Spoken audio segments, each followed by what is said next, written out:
Hello, storytellers. It's Storytelling Ron, and this is about why the Bible is true to me. I'm a curmudgeon. I'm a skeptic. I am a science guy. I'm into science where you have to create a positive and negative, and you have to prove and disprove, and you have to set it all up and figure it all out. I'm a technical kind of guy. I'm a historical kind of guy. Why I have found that the Bible has got to be true. Let me just stream of conscious here things. One that really blew me away was Solomon. Solomon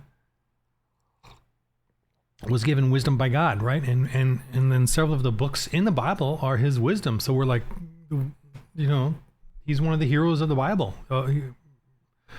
We Christians and Jews ingest his wisdom vastly, immensely. Yet he became a pagan in the end. He failed God. He left God for his sort of lustful harem of women and wives and pagan wives. Yet here we are. Huh?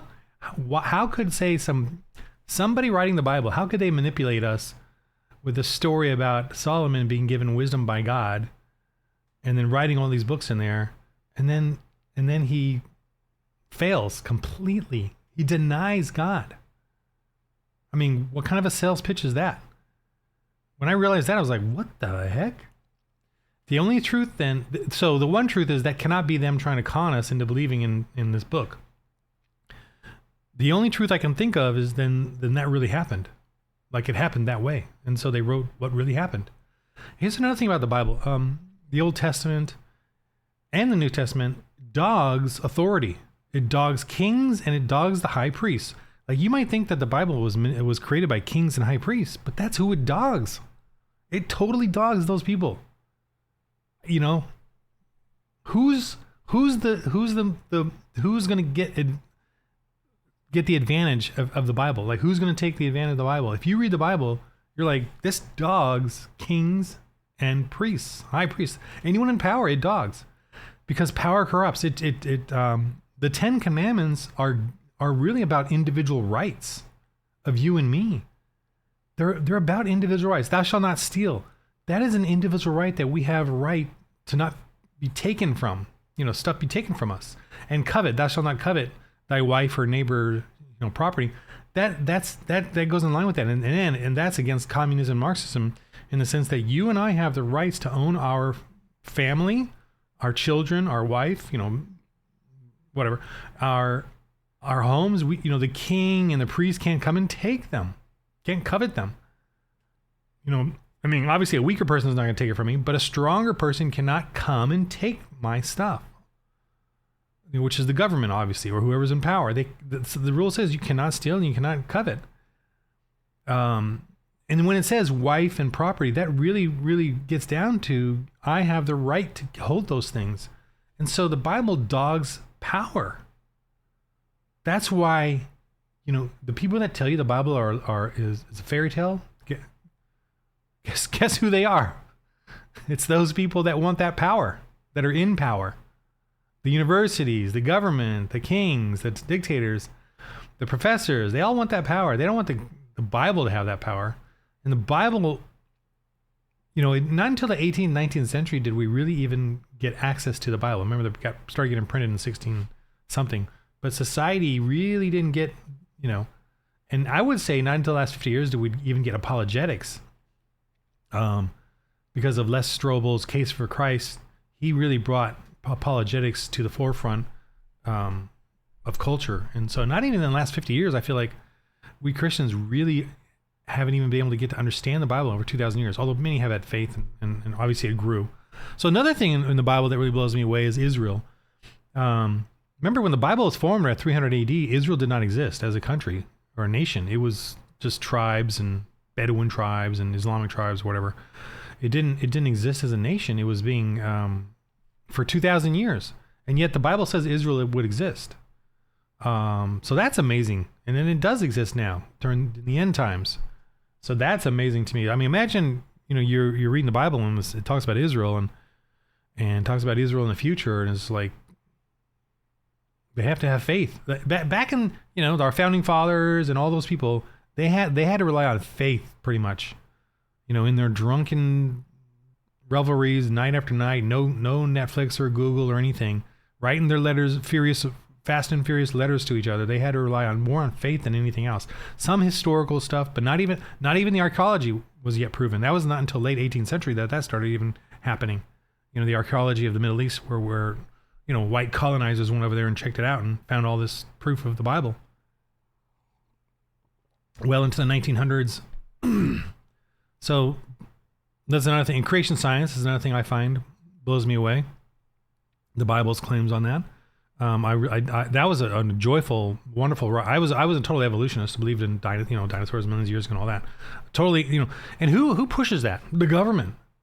Those in power, the godless, they all push this evolution. They push dinosaurs millions of years ago. Feathers on dinosaurs. It's so lame.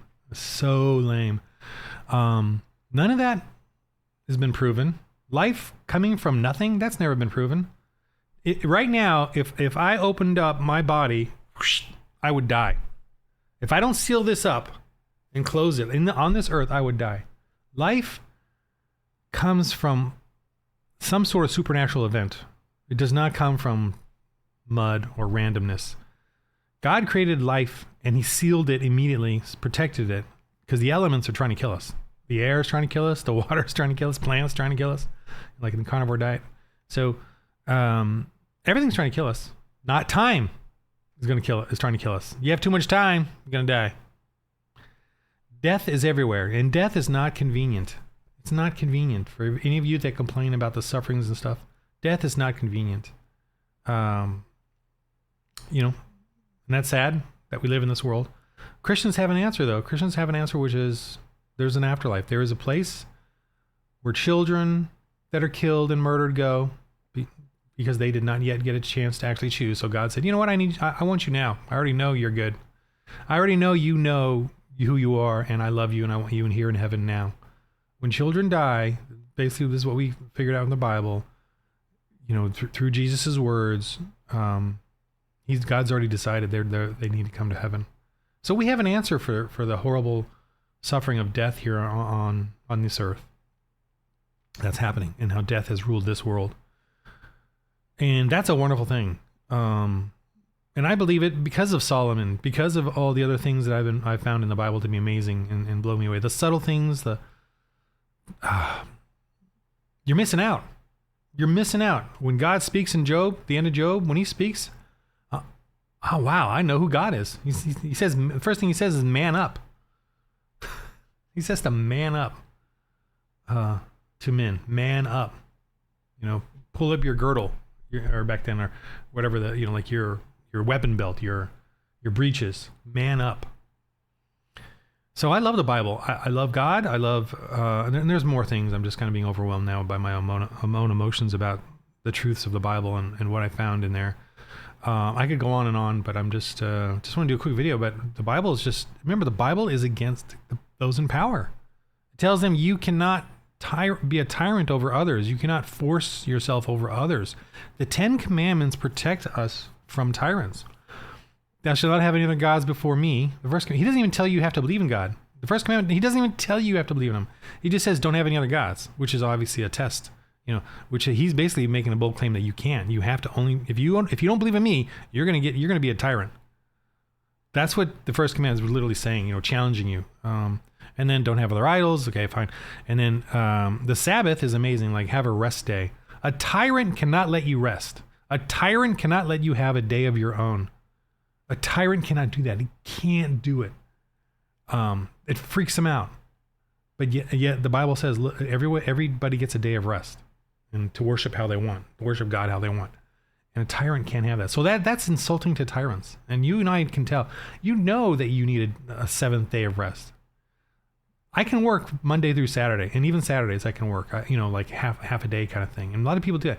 But man, if I work on Sunday, I'm dead Monday. I can't. I'm brain fogged on Monday. And even someone famous that I knew, Tim Miller, who's a director. I used to work at Blair Studios. I remember him kind of clarifying that for me back in the day before I was a Christian. He said, "Man, you got to have that day off. You just can't." It's just I try. He tried to work 7 days a week because he loved what he was doing, but he couldn't do it. And then What else is there? What other God? The first four parts: God, Sabbath, um, the idol worship, and then what's the fourth one about God?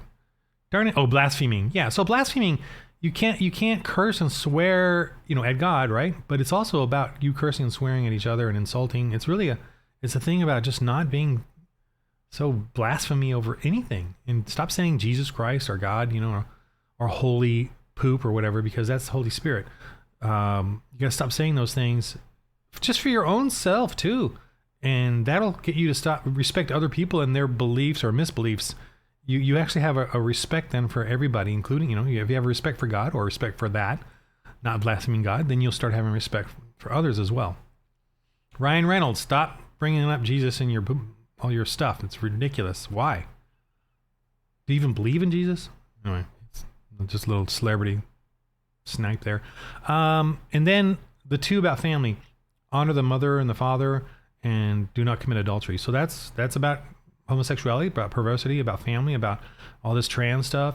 You got to honor the mother and the father, which is marriage and family. And of course, the kids need to honor the mother and father. But the man needs to honor the mother and the father. Like I, as a father, need to honor father, like, being a father. And don't commit adultery. That's sex outside of marriage. I mean, it's, these things are, and remember, people in power want adultery. People in power want adultery. Kings want adultery. High priests want adultery. Tyrants want adultery. So the Bible is attacking them. The Bible has no desire to give power to anybody. And those that pretend like they have power are ridiculous.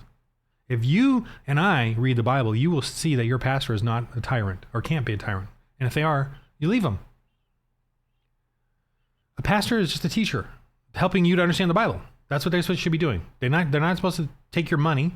They're not supposed to get rich off you. They're not supposed to control you. They're just there to teach you the Bible. And then you pay them, but they're there to teach you how to do the Bible. And then thou shalt not steal, thou shalt not murder. And so now thou shalt not kill, but it's really murder, because you can't murder the innocent. You can't oppress and imprison and murder the innocent. That's against tyrants and kings and people in power. They can't just go around killing people. That's what the Bible is against, those in power.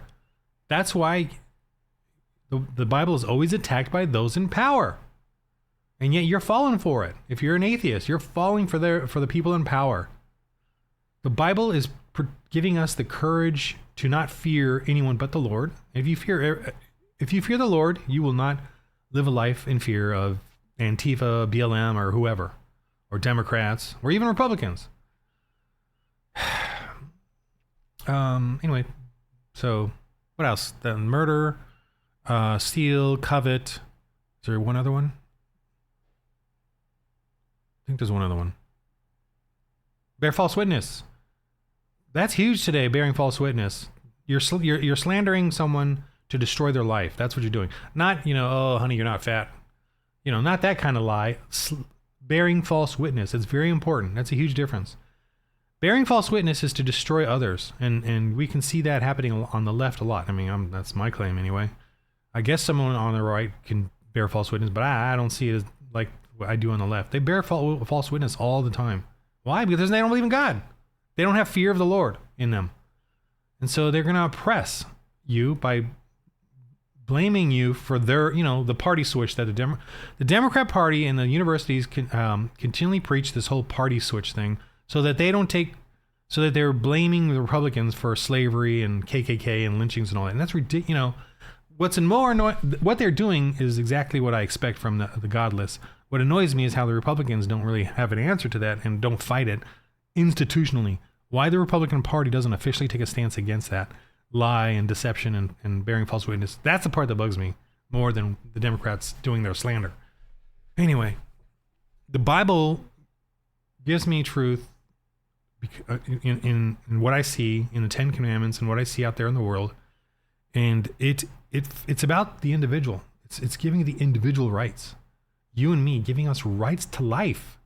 Thou shalt not murder means I have a right to live. Thou shalt not steal, thou shalt not covet. That means I have a right to own, to have my work, my livelihood, my store, my shop, my business, my poem, my song. I have a right to it. No king, no government can take that away from me. That's what the Bible is claiming. Yet you guys poo-poo the Bible all the time. You poo-poo the Bible. Why about slavery in it? What? Oh, give me a break. It has individual rights in it.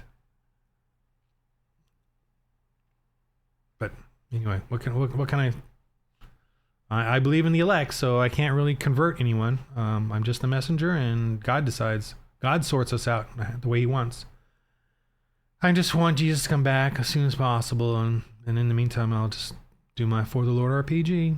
So remember, in the game of life, roll holy dice.